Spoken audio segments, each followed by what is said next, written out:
Indian sculpture. What is sculpture? The art of making 2 or 3 dimensional representatives or abstract forms, especially by carving stone or wood or by casting metal or plaster.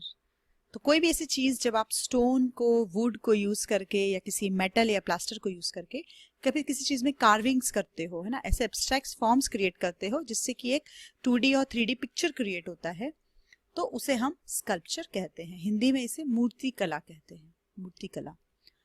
जब हम Indian sculpture को पढ़ेंगे तो हम इसमें 4 topics पढ़ेंगे। सबसे पहले प्री हिस्टोरिक स्कल्पचर्स को पढ़ेंगे, उसके बाद हम पढ़ेंगे इंडस वैली के स्कल्पचर्स, फिर बुद्धिस्ट पीरियड में ये स्कल्पचर किस तरीके से बनाया गया, और फिर गुप्त एज में स्कल्पचर का क्या रोल रहा।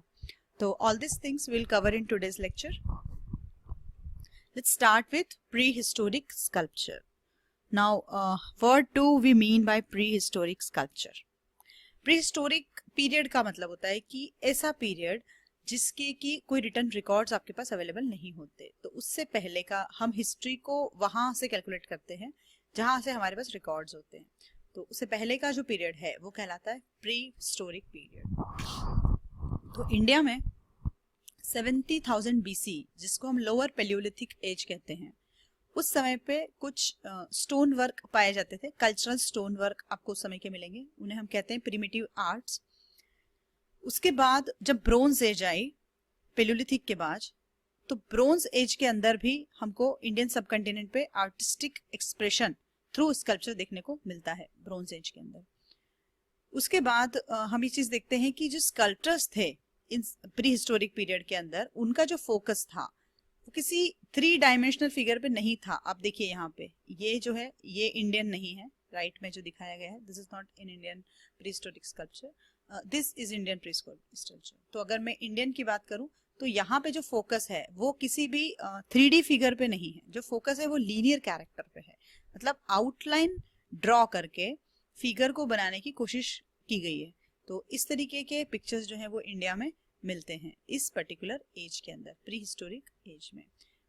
नेक्स्ट हम देखते हैं कि जो प्री हिस्टोरिक स्कल्पचर एक्चुअली में होता है उसकी कैरेक्टरिस्टिक क्या होती है। तो प्री हिस्टोरिक स्कल्पचर पूरे वर्ल्ड में पाए जाते हैं, और वन ऑफ द ओल्डेस्ट है ये Berekhat Ram, Venus of Berekhat Ram, this is found in Israel. और इसकी सबसे प्रोमिनेंट कैरेक्टरिस्टिक ये होती है कि स्टोन टूल्स का यूज किया जाता था। फिर जो स्कल्पटर्स होते थे वो बोन और आइवरी का भी यूज करते थे कार्विंग करने के अंदर, कार्विंग करने के लिए। यहाँ तक कि कई बार सॉफ्ट कार्विंग होती है तो उसके लिए पेरिशेबल वुड्स का भी यूज किया जाता था। आर्टिस्ट जो होते थे वो स्टोन में स्कल्पटिंग करते थे, और स्पेशली कुछ सॉफ्टर वेराइटीज के स्टोन उस समय यूज किए जाते थे, जैसे कि फॉर एग्जांपल लाइमस्टोन, फिर स्टेटाइट, सैंडस्टोन, और कुछ हार्डर वेराइटीज हैं क्वार्ट्जाइट और सर्पेंटाइन की, तो ये भी कभी कभी यूज की जाती थी। तो सॉफ्ट वेराइटीज और हार्ड वेराइटीज दोनों टाइप के स्टोन्स जो हैं वो प्री हिस्टोरिक में यूज किए जाते थे। दिस ऑल फैक्ट्स जो हैं we should know, because prelims में भी एज इट इज पूछे जाते हैं, कभी कभी मेंस में भी हमें आंसर राइटिंग में प्री हिस्टोरिक स्कल्पचर के बारे में आपको कुछ लिखना हो तो ये सारे पॉइंट्स आप फोल्डर पॉइंट्स के रूप में यूज करके अपना आंसर क्रिएट कर सकते हैं। नेक्स्ट है एक और चीज होती है क्ले एंड टेराकोटा। तो टेराकोटा क्या होता है? जो क्ले को यूज करके स्कल्पटिंग की जाती है उसे टेराकोटा कहते हैं। तो ये भी यूज किए जाते थे। स्टोन एज में अंदर हमको टेराकोटा मिलता है। और अगर हम उसके बाद पैलियोलिथिक के बाद चलते हैं, लेटर मिसोलिथिक और नियोलिथिक पीरियड्स के अंदर, तो वहां पर टूल्स जो थे वो बहुत ज्यादा स्ट्रॉन्ग टूल्स बन के आने लगे थे, तो नेचुरली कार्विंग में आपको ज्यादा हेल्प मिलती है। इसकी वजह से स्टोन स्कल्पचर जो थे वो कार्विंग मार्बल के ऊपर भी कर पाते थे, क्योंकि मार्बल जो है वो काफी हार्ड होता है, तो हार्ड मार्बल की कार्विंग के लिए आपको स्ट्रॉन्ग टूल्स की जरूरत होती है, तो वो मार्बल पे कार्विंग कर पाते थे मिसोलिथिक और नियोलिथिक एजेस में। फिर उस पे limestone, porphyry, granite, all this things were used in the later stages. Granite भी बहुत हार्ड होता है। Later they began casting with bronze, pewter, zinc, फिर इन सारी मेटल्स के साथ कास्टिंग स्टार्ट की गई आफ्टर दिस पीरियड्स। फर्स्ट ये सब स्टार्ट हुआ, मार्बल लाइमस्टोन पे कार्विंग, फिर ब्रोंज की कास्टिंग स्टार्ट हुई। हम देखते हैं कि जो प्री हिस्टोरिक स्कल्पचर है तो इंडिया में कहाँ मिलता है। तो इंडिया में एक भीमबेटका करके केव्स हैं एमपी के अंदर। इन भीमबेटका केव्स के अंदर ये प्री हिस्टोरिक स्कल्पचर आपको देखने को मिलता है और ये वर्ल्ड का one of the oldest sculpture है जो यहाँ पे हमको मिलता है। 30,000 ईयर्स अगो इसका रिकॉर्ड है। और ये जो शेल्टर्स है इनके अंदर oldest evidence of artist exhibiting their work on Indian सब कॉन्टिनेंट। तो इंडियन सब कॉन्टिनेंट का अगर हम oldest pre historic sculpture art किसी को बोलेंगे तो वो ये है भीमबेटका रॉक शेल्टर्स। इनके अंदर केव पेंटिंग्स पाई जाती है इस तरीके की। तो इसमें ह्यूमन और एनिमल्स को डिपिक्ट किया हुआ है इन पेंटिंग्स के अंदर। और इस तरीके क्यूपिल्स पाए गए हैं वहां पे। क्यूपिल्स का मतलब होता है कि ये जो कोन शेप्ड स्ट्रक्चर है माउंटेन्स के अंदर, और ऐसा माना जाता है कि ये जो स्टोन्स हैं इनके ऊपर ये चट्टान, इसे कहते हैं दरकती चट्टान। इस चट्टान का नाम है दरकती चट्टान। तो दरकती चट्टान के ऊपर जो ये दरख्त पाए गए हैं, इस तरीके के गड्ढे पाए गए हैं, ये नेचुरली नहीं बने हैं। किसी स्कल्प्टर ने वहां कोई फिगर बनाने की कोशिश की और उसी के अंदर ये क्यूपल्स बनाए गए। तो प्री हिस्टोरिक पीरियड में इस तरीके के क्यूपल्स ऑल ओवर द वर्ल्ड मिलते हैं। इंडिया में ये दरकती चट्टान इन भीमबेटका में पाए जाते हैं। तो this is all about prehistorical sculpture. Now will start with Indus valley civilisation. तो जैसा आपको पता है इंडस वैली सिविलाइजेशन हमारी second half of the third millennium की के टाइम की पीरियड की सिविलाइजेशन है। हम देखते हैं इस सिविलाइजेशन में आर्ट के कुछ फॉर्म्स भी डेवलप हुए। हालांकि जब भी हम किसी पर्टिकुलर टाइम पीरियड को पढ़ते हैं तो हम सबसे पहले इस फैक्टर को ध्यान में रखते हैं कि उस टाइम पीरियड में कौन सी चीज क्लाइमेक्स पे होती थी। तो आपको पता होगा कि इंडस वैली सिविलाइजेशन एक अर्बन सिविलाइजेशन है। तो यहाँ पर टाउन प्लानिंग जो थी वो क्लाइमेक्स में रहती थी, जिसे हम कहते हैं सिविक प्लानिंग। तो आपको ड्रेनेज सिस्टम, ग्रेनरीज, ये सारी चीजें इंडस वैली सिविलाइजेशन में देखने को मिलती हैं। तो हम स्कल्पचर के बारे में देखते हैं। स्कल्पचर की जहां तक बात है तो दो साइट्स हैं जहां से मैक्सिमम एक्सकेवेशंस हुए हैं इंडस वैली सिविलाइजेशन के और उनके स्कल्पचर्स मिले हैं। तो number 1 is Harappa in north and Indus नदी के नॉर्थ में, और मोहनजोदारो जो है वो इंडस के साउथ में। लेकिन एक इंपॉर्टेंट चीज है, ये दोनों जो साइट है आज इंडिया के पास नहीं है। This both the sites are in Pakistan. फिर हम देखते हैं कि जब ये सिविलाइजेशंस थी तो यहाँ पे इस साइट्स के अंदर ऐसे क्या क्या आर्ट के फॉर्म निकले हुए हैं। तो स्कल्पचर्स के अलावा भी और सील्स है, पॉटरी है, ज्वेलरी है, टेराकोटा फिगर्स है, ये सब चीजें यहाँ पे मिलती है। यहाँ तक कि सील्स जो होती हैं वो एक्चुअली 3 डायमेंशनल ही फिगर के रूप में बनाई जाती थी कार्विंग करके, इसलिए हम इसको भी स्कल्पचर्स का ही पार्ट मानते हैं। And this is also applicable to the terracotta also. Terracotta में भी हमको ऐसे 3 डायमेंशनल फिगर्स मिले हैं, इसलिए हम उसको स्कल्पचर्स के अंदर ही उसकी स्टडी करते हैं। जो स्टेच्यूज थी वो स्टोन में, ब्रोंज में और टेराकोटा में मिलती थी। वो काफी अबंडेंट हमें मिलती है, मतलब बहुत सारी स्टेच्यूज हमें मिली हैं, लेकिन वो बहुत रिफाइंड नहीं है। रिफाइंड नहीं है मतलब उनमें कुछ कुछ आपको रफनेस महसूस होगी इन सारी स्टेच्यूज में। और एक चीज बड़ी इंपॉर्टेंट है कि जो डिपिक्शन होता है वहां पे ह्यूमन और एनिमल का, वो डिपिक्शन काफी रियलिस्टिक होता है नेचर में। मतलब आपको ऐसा लगेगा कि लाइव एनिमल या लाइव ह्यूमन बीइंग आपके सामने है। और इसमें जो एनाटॉमिकल डिटेल्स, मतलब बॉडी के अलग अलग पार्ट्स जो होते हैं उनके डिटेल्स भी बड़ी यूनिक तरीके से उन्होंने पोर्ट्रे किए हुए हैं, डिपिक्ट किए हुए हैं। Will see them in further future slides. तो देखिए जैसे यहाँ पर ये है ना, तो ये बियर्ड वगैरह देखिए आप, कितनी मतलब आर्काइक वे में इसको बनाया गया है। It looks very natural. और इसी तरीके से ये एक स्टैचू है, ये डांसिंग गर्ल की स्टैचू है। Will see this dancing girl in further slides. तो स्कल्पचर में सबसे पहले हम स्टडी करते हैं सील्स को, है ना, क्योंकि जो मैंने बताया जैसे कि सील्स जो होती है उनके ऊपर भी 3 डायमेंशनल इस तरीके की कार्विंग हमें मिलती है इस टाइम पे। तो जो स्टैंडर्ड हड़प्पन सील होती है वो 2 into 2 स्क्वायर इंच उसकी साइज होती है। और इसमें यूजुअली ऐसा नहीं कि स्क्वायर ही मैक्सिमम जो है वो स्क्वायर मिला है, पर स्क्वायर के अलावा भी रेक्टेंगुलर, सर्कुलर, यहाँ तक कि सिलिंड्रिकल भी हमें वहां से सील्स मिली हैं। तो this is an important point two mark for your prelim examination. और ये जो सील्स हैं ये किस मटेरियल से बनती हैं, तो ये है जैसे कि आपके एगार्ट, शेर्ट, कॉपर, फायंस, टेराकोटा, इन सब अलग अलग चीजों में आपको सील्स मिलेंगी। और कुछ सील्स जो हैं वो गोल्ड और आइवरी में भी पाई गई हैं। तो अब हम देखेंगे इनका क्या सिग्निफिकेंस होता होगा कि इतनी महंगी कॉस्टली वैल्यूएबल सील्स क्यों बनाई जाती होगी, और इन सील्स के ऊपर क्या क्या मिलता है। तो सारी सील्स के ऊपर फिगर ऑफ एनिमल्स मिले हैं, कहीं कहीं पे ह्यूमन एंड फिगर्स भी मिले हैं। तो उनको ऐसा प्रिडिक्ट किया गया कि they are actually some deities, मतलब वो कोई देवता की पिक्चर्स हैं, ऐसा हम प्रिडिक्ट किया गया जब हमने ह्यूमन फिगर देखा सील के ऊपर। तो कौन कौन से एनिमल्स हैं जो यहाँ पे होते हैं, तो आप देखिए unicorn, bull, rhinoceros, then tiger, elephant, bison, goat, buffalo etcetera. अब इसमें कौन कौन नहीं है वो याद रखना जरूरी है क्योंकि बहुत सारे हैं। तो जो नहीं है इंपॉर्टेंट, हॉर्स और काऊ आपको इस इंडस वैली के किसी भी सील पे देखने को नहीं मिलते हैं, ठीक है। तो ये एक इंपॉर्टेंट पॉइंट है। नेक्स्ट हम चलते हैं कि समटाइम्स ट्री भी आपको यहाँ पे मिलेंगे, कभी कभी ट्री मिल सकते हैं, ह्यूमन फिगर भी मिल सकते हैं। तो उनको जैसे कि हमने बताया कि उनको हम डायटी के रूप में देखते हैं कि शायद वो कोई डायटी रही होंगी, इसीलिए उनको वहां पे पोर्ट्रे किया गया। फिर इन सारी स्क्रिप्ट के दोनों साइड पे स्क्रिप्ट लिखी हुई है। अब ये जो स्क्रिप्ट है हड़प्पा की, ये आज तक डेसिफर नहीं की गई। Nobody is able to read actually that what this script says. आप इस फिगर में देखिए, यहाँ पे ये जो है ना स्क्रिप्ट, ये हर पिक्चर में आगे पीछे दोनों साइड पे है। एक पिक्टोग्राफिक स्क्रिप्ट है। इतना जरूर प्रेडिक्ट किया है कि ये शायद राइट टू लेफ्ट लिखी जाती थी। कभी कभी किसी किसी चीजों में ऐसा भी मिला है कि एक लाइन राइट टू लेफ्ट है, फिर एक लाइन जो है वो लेफ्ट टू राइट है। तो there is no actually clarity regarding this script. बस हमें ये पता होना जरूरी है कि स्क्रिप्ट अभी तक डेसिफर नहीं की गई है। देखिए ये जो सील बनाई जाती थी, इनका क्या ऑब्जेक्टिव होता था। तो जैसे मैंने बताया कि हमने यहाँ पे देखा कि गोल्ड और आइवरी की भी सील्स बनाई जाती थी। तो बेसिकली हम देखते हैं कि इसका ऑब्जेक्टिव जो मेनली था वो कमर्शियल था। कमर्शियल पर्पस के लिए सील्स यूज की जाती थी।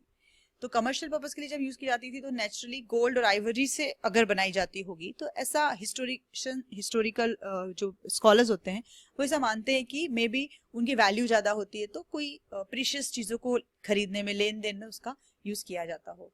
और इंडस वैली की जो सील्स हैं ये मेसोपोटामिया, सेंट्रल एशिया, यहाँ तक कि अरेबियन पेनिनसुला तक पाई गई हैं। मतलब इनका जो ट्रेड था वो कितना ज्यादा फ्लरिश्ड था कि इन सारे एरियाज में सील मिलती है, मतलब वहां तक वो ट्रेड एंड कॉमर्स करते थे। तो long term trade relation Harappa culture और Indus valley civilization has maintained.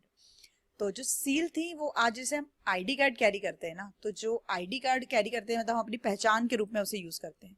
तो इस तरीके की सील का एक ये भी यूज होता था कि वो आइडेंटिटी कार्ड के फॉर्म में यूज की जाती थी। और ऐसा भी हो सकता है कि इसको एजुकेशन के लिए यूज किया जाता हो, क्योंकि किसी किसी सील के ऊपर हमको पाई जैसे पिक्चर्स भी देखने को मिले हैं। और सिंबॉलिक रिप्रेजेंटेशन ऑफ डायटीज, जैसे मैंने बताया ह्यूमन फिगर्स और डायटीज भी वहां पर होते हैं। तो हो सकता है उनको एक सिंबॉलिक रिप्रेजेंटेशन देने के लिए सील्स यूज की जाती हो। फिर है कि किसी किसी के अंदर आपको बैक साइड में प्रोजेक्शंस दिखाई देंगे। प्रोजेक्शंस जो होते हैं वो उन प्रोजेक्शंस के साथ वहां पर होल भी कहीं कहीं पर दिखे हैं।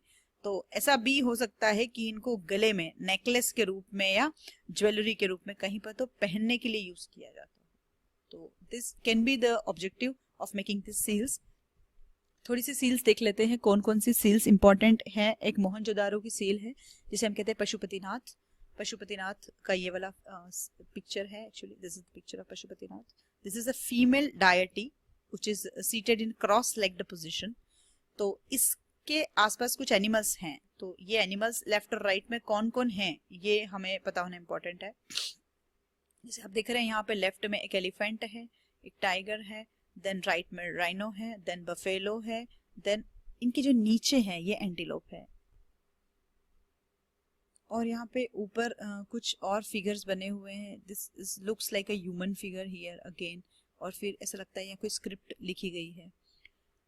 इसमें कुछ और भी सील्स हैं जो मोहनजोदारो पे मिली हैं। एक यूनिकॉर्न सील है, ये वाली जो सील हमें दिखाई दे रही है, एक यूनिकॉर्न बुल की सील है। इसमें भी ऐसा ही है, यहाँ पे कुछ ये औजार जैसा रखा हुआ है और एक बुल है और फिर ये स्क्रिप्ट यहाँ पे लिखी हुई है। देन बिसॉन सील है, इसके अंदर बिसॉन आपको दिखाई देगा इस सील के अंदर। देन आपको एक और सील है जिसमें भी ह्यूमन फॉर्म मिला है इसके अलावा, पशुपतिनाथ के अलावा। तो ये सिर्फ Pashupatinath is the only seal जिसमें ह्यूमन पिक्चर आपको मिला है। ठीक है, तो इनमें भी मिला है। ये इसे न्यूड मेल डायटी के रूप में हम वो करते हैं, इंटरप्रेट करते हैं। तो यहाँ पे आप देखिए पशुपतिनाथ में फीमेल डायटी थी, यहाँ पे मेल डायटी है। फिर टोटम एनिमल जो होता है, मतलब जिस तरीके का एनिमल एग्जिस्ट नहीं करता but it is used as a kind of symbol for the tribes, उसे हम टोटम कहते हैं। तो वो जो टोटम, इसमें टोटम ट्रीज भी होते हैं, एनिमल्स होते हैं, कोई फिगर भी हो सकता है, कुछ भी हो सकता है। तो ये जो सील है ये एक टोटम एनिमल रहा होगा, ऐसा हम लोग मानते हैं इस सील को देखकर। तो इस तरीके से ये मोहनजोदाड़ो की सील्स हमने देख ली। अब हम देखते हैं हड़प्पा के अंदर जो सील्स मिलती हैं। अब देखिए ये एक सील है जिसे हम बटन सील कहते हैं, ये बटन की तरीके से होता है, ठीक है। तो ऐसा भी मानते हैं कि हो सकता है कि it was a button kind of thing और समथिंग। तो उसकी जो डिजाइन से इस तरीके की ज्योग्राफिकल पैटर्न्स इस सील पे बने हुए हैं, कोई स्क्रिप्ट नहीं है यहाँ पे। तो ये फाइंस मटेरियल से बनाया हुआ है, इसे हम फाइंस बटन सील कहते हैं। फिर एक है यूनिकॉर्न सील, ये भी एक यूनिकॉर्न सील हड़प्पा में से भी मिलती है, सेम जस्ट लाइक मोहनजोदारो। फिर एक जेबू बुल सील है, ये हड़प्पा से मिली है। दिस इज इंपॉर्टेंट कि जेबू बुल सील कहाँ से मिली है। इसके अंदर एक हम्ड बुल दिखाया गया है, और ये जो हम्ड बुल वाली सील है इस सिर्फ और सिर्फ हड़प्पा में ही मिली हुई है, इसलिए ये इसका एक यूनिक कैरेक्टर है। नेक्स्ट हम देखते हैं इंडस वैली स्कल्पचर, टेराकोटा।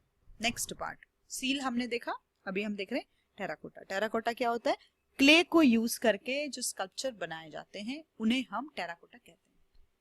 अब टेराकोटा जो होते थे वो क्रूड फॉर्म में होते थे। क्रूड फॉर्म में होते थे मतलब देखिए जैसे मैंने पहले बताया था कि बहुत इसमें कुछ रिफाइंड नहीं होता है, सिर्फ थोड़ा रफ रफ दिखाई देता है हर चीज, है ना।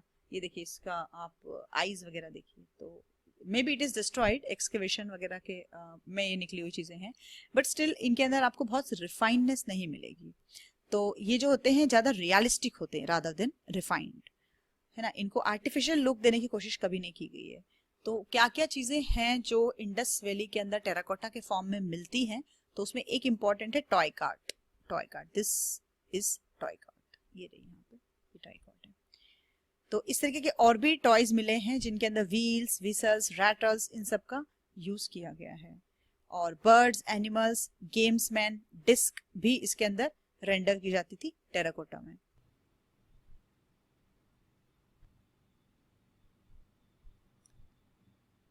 हम टेराकोटा को देख रहे थे, तो टेराकोटा में जैसे हमने देखा कि क्या क्या चीजें होती हैं। यहाँ पे कुछ फेमस फिगर्स हैं, जैसे एक फिगर है ये बेडेड मेल का कॉइल्ड हेयर के साथ, तो ये फिगर यहाँ पे पाया जाता है।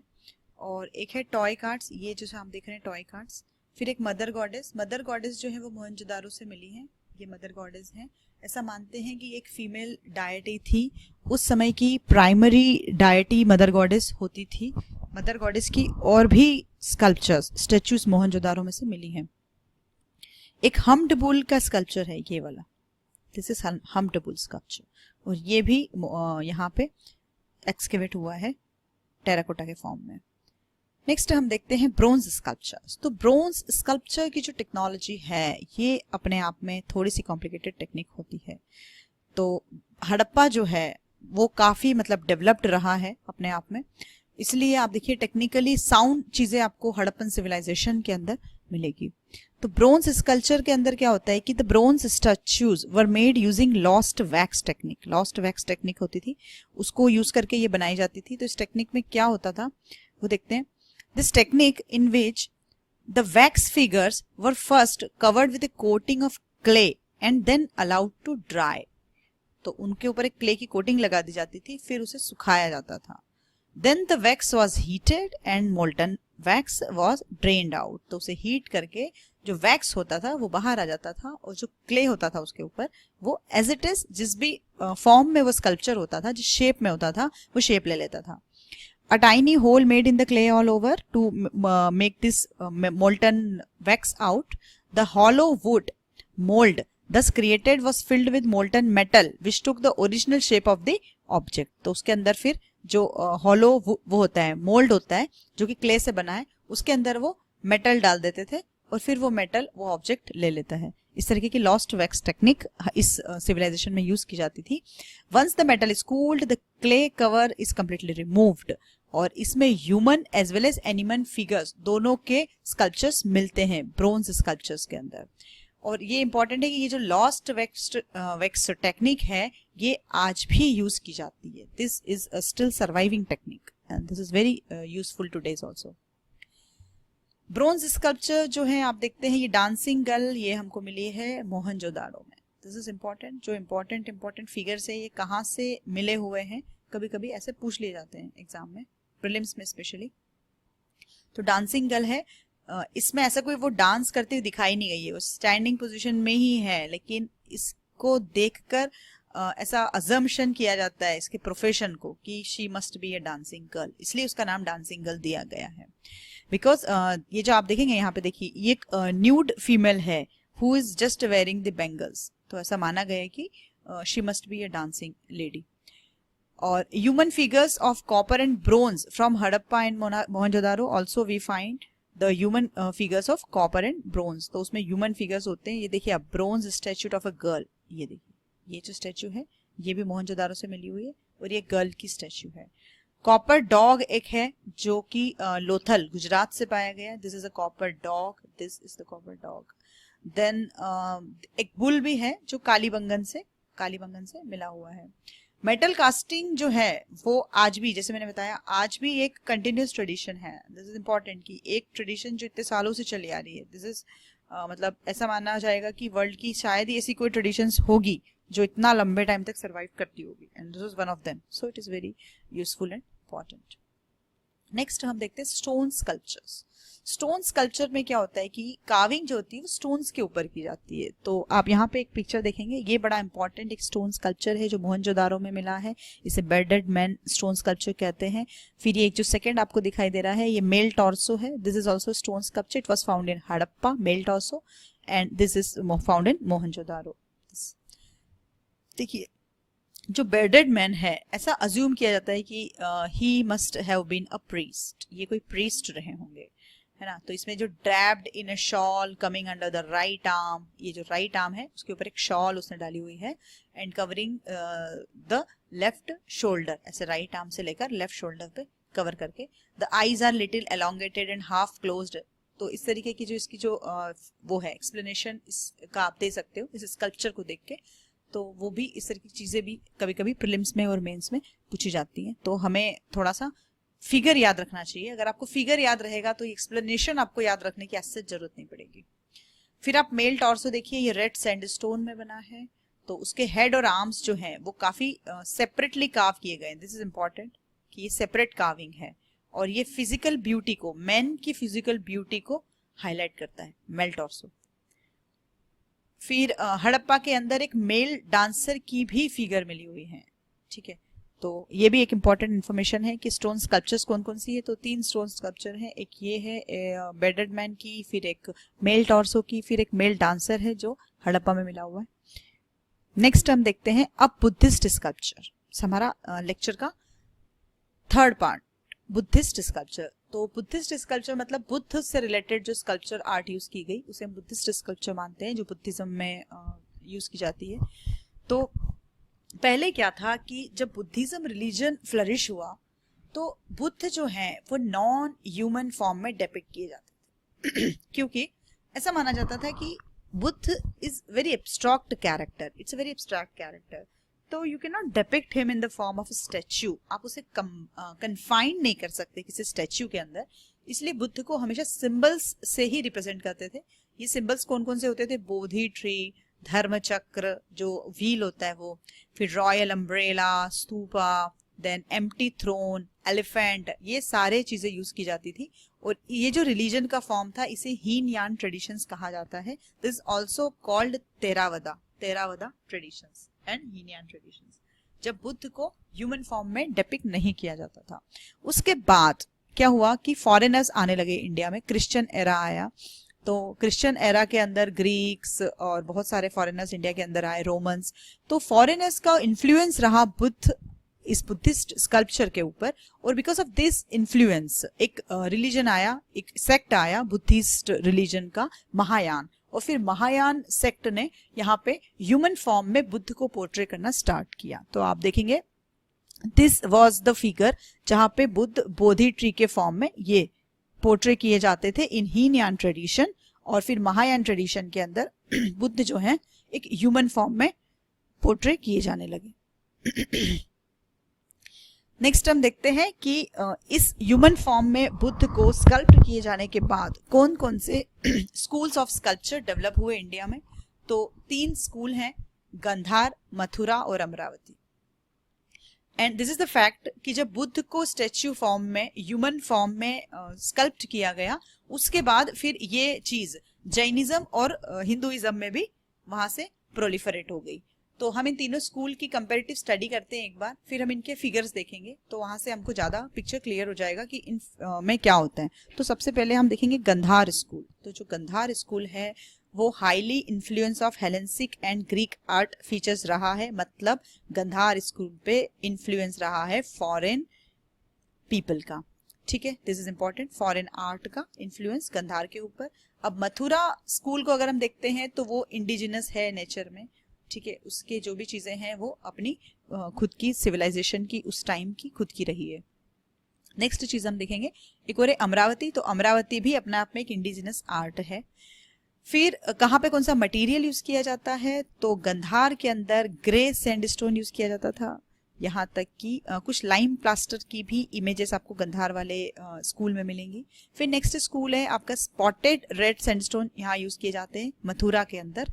फिर अमरावती के अंदर व्हाइट मार्बल का यूज किया जाता था। तो दिस इज इंपॉर्टेंट, यहाँ पे ग्रे सैंडस्टोन, यहाँ रेड सैंडस्टोन, यहाँ व्हाइट मार्बल। अभी देखेंगे, आगे देखिए फिगर देखिए, आपको समझ में आ जाएगा। ये देखिए ग्रे सैंडस्टोन, ये है आपका गंधार स्कूल। फिर ये रेड सैंडस्टोन दिखाई दे रहा है, ये है मथुरा के अंदर, और फिर ये है हमारा Amravati.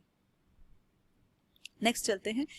Mainly Buddhist images are found in Gandhara. Buddha की ही इमेजेस वो ज्यादातर बनाते थे गंधार स्कूल के अंदर। और जो मथुरा स्कूल है उसमें हमको तीनों रिलीजन मिलेंगे, बुद्धिज्म, जैनिज्म एंड हिंदुइज्म, तीनों। और अमरावती में भी बुद्धिज्म को ही डिपिक्ट किया जाता था। फिर पेट्रोनेज में डिफरेंसेस हैं कुछ कुछ। गंधार जैसे है तो कुषाण किंगों ने उन्हें पेट्रोनाइज किया, मथुरा को भी कुषाण किंग ने पेट्रोनाइज किया। फिर सतवाहंस जो डिनास्टी आई उन्होंने अमरावती को पेट्रोनाइज किया, अमरावती स्कूल ऑफ आर्ट को। फिर लोकेशन वाइज तो ऑब्वियसली जो डिफरेंट है, गंधार मतलब north west of India, Afghanistan वाला जो पार्ट है वो, और नॉर्थ इंडिया जो है वहां पे Mathura, we know where Mathura is, right. देन उसके बाद है डेक्कन रीजन। डेक्कन रीजन जो हमारा कृष्णा गोदावरी डेल्टा है, वहां पर अमरावती इन आंध्र प्रदेश। अब एक और डिफरेंस है, spiritual Buddha images in a very stylish wavy hairs are found in Gandhara school. तो जो बुद्ध हैं उनके जो हेयर होते हैं वो काफी stylish. This is a very significant aspect of this Gandhar art. We'll see that how Buddha images are found in a stylish form. See this hairs of Buddha in Gandhar school. We'll see more figures. Then we'll see Mathura. Mathura में क्या होता है, delighted Buddha and not the spiritual look. Buddha का जो look है वो dilated look होता है। स्पिरिचुअल लुक आपको मथुरा में देखने को नहीं मिलेगा, जो कि आपको यहाँ गंधार में देखने को मिलता है। और जो अमरावती है वहां पे जाटक स्टोरीज को डिपिक्ट करते हुए स्कल्पचर बनाए गए हैं। They are more in narrative form. Will see how this stories are actually sculpted in Amaravati. और यहाँ पर गांधार के अंदर जो बुद्ध है उनकी बेard भी होती है, दाढ़ी होती है और मुस्टाचेस होती हैं। जब हम मथुरा में जाएंगे तो ये सब आपको एस्पेक्ट्स नहीं मिलेंगे। फिर यहाँ पे बुद्ध की बॉडी लीन होती है, और जो मथुरा स्कूल है उसमें स्ट्रॉन्ग मस्कुलर बॉडी दिखाई गई है। बुद्ध जो है दोनों ही सीटेड और स्टैंडिंग पोजीशन में मिलेंगे आपको गांधार स्कूल में, और मथुरा में जो है ज्यादातर सीटेड पोजीशन में ही हैं, बट एक आध दो जगह हैं जहाँ पे स्कल्पटिंग की जब स्कल्पचर निकाला गया तो वो स्टैंडिंग पोजीशन में मिला मथुरा के अंदर। फिर जो आईज है वो हाफ क्लोज्ड होती है, और मथुरा के अंदर जो बुद्ध की आईज मिलती है वो ओपन मिलती है विथ स्मॉल ईयर्स, और यहाँ पे ईयर्स की साइज बड़ी होती है। तो दिस वे छोटे छोटे स्मॉल एस्पेक्ट्स हैं जिनमें कि डिफरेंसेस होते हैं इन तीनों आर्ट फॉर्म्स में। हम इसको कंपैरेटिवली स्टडी करेंगे तो याद करने में आसान रहेगा, अदरवाइज बहुत कंफ्यूज हो जाता है। आप फिगर वाइज इनको देखिए फोटो, तो इस फोटो के हिसाब से आपको याद करने में आसानी रहेगी। यहाँ देखिए बुद्ध को कितना आर्काइक और स्टाइलिश फॉर्म में दिखाया है। यहाँ बुद्ध को बिंदी लगाते हुए दिखाया है, तो दिस इज वेरी स्टाइलिश। और हेयर को देखिए आप, कितना वेवी एंड कर्ली है, इसको इस तरीके से ऊपर टाई किया गया है and this is very stylish obviously. और यहाँ पे आप देखिए जैसे ये मथुरा आर्ट है, तो इसमें तीनों जैनिज्म, हिंदुइज्म एंड बुद्धिज्म तीनों फॉर्म को यहाँ पे डिपिक्ट किया गया है। और फिर अमरावती है जो मेनली बुद्धिस्ट होता है, तो इसमें इस तरीके से नरेशन है ना, ये स्टोरी है पूरी एक्चुअली, तो इस स्टोरी को इन्होंने यहाँ पे डिपिक्ट किया। ये देखिए ये वाले फिगर में, तो इस तरीके से ये चीजें हैं कि ये स्टोरी पूरी इन्होंने डिपिक्ट की गई। देखिए बुद्ध डिलाइटेड फॉर्म में यहाँ पे दिखाए गए हैं, Gautam Buddha in Mathura school of art. Will see Gandhara, one by one देखते हैं। बुद्ध जो है वो गंधार स्कूल के अंदर, हमने जैसे देखा ग्रे सैंडस्टोन यूज किया जाता है यहाँ पे, ब्लू ग्रे मिका शिस्ट है ना, इसका नाम है ब्लू ग्रे मिका शिस्ट। और मथुरा स्कूल के कॉन्ट्रास्ट में अगर हम देखें तो anatomical accuracy, spatial depth and foreshortening इसका मेन फीचर है गांधार स्कूल का। फिर आप देखिए Buddha's curls were altered into wavy hair, जो कर्ल है ना बुद्ध का, उसको एक वेवी हेयर के फॉर्म में यहाँ पे दिखाया गया ऊपर।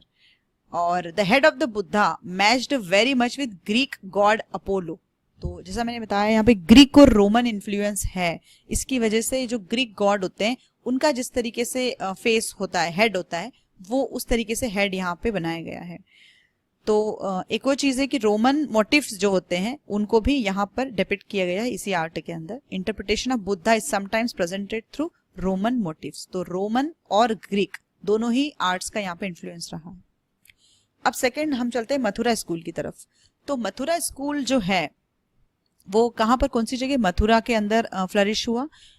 और इसके इंपॉर्टेंट सेंटर्स और भी रहे, सारनाथ और कौशाम्बी में भी आपको मथुरा स्कूल की आर्ट्स देखने को मिलती है। This is one of the statue of Mathura school. यहाँ पे जो मटेरियल यूज किया जाता था वो रेड सैंडस्टोन यूज किया जाता था। This art reached its peak during Gupta period. Gupta period में मथुरा स्कूल को बहुत ज्यादा पेट्रोनेज मिला। Mathura school images include those of Buddha, Bodhisattvas, Vishnu, Shiva, Yaksha, Yakshini, Jinas, as it was having a very assimilative character of the religions। इसका मतलब है कि इसमें सारे रीजन को एक प्लेस मिला। This is very assimilative character। आप ये देखिए सारी जितने भी स्टेच्यूज हैं, मथुरा स्टेच्यूज हैं, इसमें ये सिटिंग बुद्धा हैं इन वन पर्टिकुलर मुद्रा। बुद्धिज्म में बुद्ध की जितनी भी मुद्राएं हैं वो हम देखेंगे फर्दर। तो just have patience, you just go through this slides just now. अभी आप कंफ्यूज मत होइएगा, बुद्ध की मुद्राओं को लेकर हम देखेंगे फर्दर। और ये देखिए हिंदू गॉडेस यहाँ पे दिखाई गई है। फिर यहाँ पे एक फीमेल फिगर है, ये भी मथुरा आर्ट के अंदर आता है। ये पार्श्वनाथ की स्टेच्यू है of Jainism. Now will see the Amaravati school, the sculpture of Amaravati and Nagarjunakonda. Where is Amaravati and Nagarjunakonda? In Andhra Pradesh. तो आंध्र प्रदेश में अमरावती और नागार्जुनकोंडा के अंदर ये आर्ट फ्लरिश हुआ। They were fully inspired works and display a mastery in which detailed ornamentation and elegance are joined in a rare harmony। ठीक है, ये अपने आप में एक यूनिक आर्ट है। आप देखिए इसमें ना ऑर्नामेंटेशन, मतलब इतना ज्यादा डिटेल्ड आर्काइक वे में ये अमरावती स्कूल के अंदर स्कल्पचर्स बनाए जाते हैं। यहाँ पे नीचे देखिए, इस वाले फिगर में आपको क्लियर होगा किस तरीके से ये ऑर्नामेंटेड फिगर है, कितना ज्यादा आपको ऑर्नामेंटल लगेगा इस कार्विंग को देखकर। इसमें numerous scenes of dance, music ये सब पाए जाते हैं। adorn these reliefs which are very tender in conception and best speak in the irrepressible joy of life। तो लाइफ के जॉय वगैरह से रिलेटेड भी फिगर्स यहाँ पे डिपिक्ट किए जाते हैं। Amaravati are predominantly made of distinctive white marble, जैसे आपको यहाँ पे दिख रहा है ये स्तूप व्हाइट मार्बल से बनाया जाता है। There is emphasis on the narrative element with the stories from the life of Buddha and Bodhisattva. तो बुद्ध और बोधिसत्वों की लाइफ की जो स्टोरीज होती हैं उन्हें हम जाटक स्टोरीज कहते हैं। यहाँ पे जाटक स्टोरीज का डिपिक्शन होता है। बेसिकली आप देखिए ये यहाँ पर ना स्टोरीज डिपिक्ट की गई हैं। और अमरावती स्कूल के अंदर बुद्ध की ह्यूमन फॉर्म में स्टेच्यूज आपको नहीं मिलेंगी। मोस्टली जो है बुद्ध का रिप्रेजेंटेशन सिंबॉलिक फॉर्म में ही अमरावती स्कूल के अंदर मिलता है। Fourth part of our lecture is Gupta sculpture. We'll see in this how the Gupta sculpture developed। तो आप देखिए गुप्त पीरियड के अंदर जो चीज क्लाइमेक्स पर रहती थी वो थी आपकी केव आर्किटेक्चर। तो जितने भी स्कल्पचर गुप्त पीरियड के हमें मिलते हैं वो सारे केव्स में पाए जाते हैं। तो when we see cave architecture of India, we will see in detail the Gupta architecture there again, but here we are seeing only the sculpture form of the Gupta period. तो आप देखिए ये एक स्कल्पचर है, ये भी गुप्त period का है. फिर यहाँ पे जैनिज्म की भी कुछ स्टेच्यूज हैं, बुद्धिज्म की कुछ स्टेच्यूज हैं जो गुप्त पीरियड में से मिलती हैं. हालांकि जैनिज्म जो है वो गुप्त पीरियड में डिक्लाइन होने लगा था, तो मैक्सिमम गुप्त पीरियड में जो हमको स्टेच्यूज मिलती है वो गौतम बुद्ध की ही मिलती हैं. तो ये स्टैंडिंग बुद्धा है. मथुरा, जैसे मैंने बताया था कि मथुरा आर्ट जो है वो गुप्त पीरियड में काफी फ्लरिश हुआ है, तो इसलिए आपको मथुरा आर्ट की ये यहाँ पे रेड सैंडस्टोन की स्टैंडिंग बुद्धा की स्टेच्यू देखने को मिल रही है. नेक्स्ट चलते हैं. The sculptures made during this period had religious and spiritual themes attached to them. इनके अंदर रिलीजियस और स्पिरिचुअल थीम्स अटैच्ड रहती थी. इस पीरियड के जो स्कल्पचर्स होते थे गुप्त पीरियड के, the sculptures mainly paid attention to themes like the Buddha और Hindu gods like the Shiva and Vishnu. जैसा मैंने बताया जैनिज्म चूंकि गुप्त पीरियड में डिक्लाइन पे था, इसलिए जैन स्टेच्यूज आपको देखने को नहीं मिलेंगे इस पीरियड की.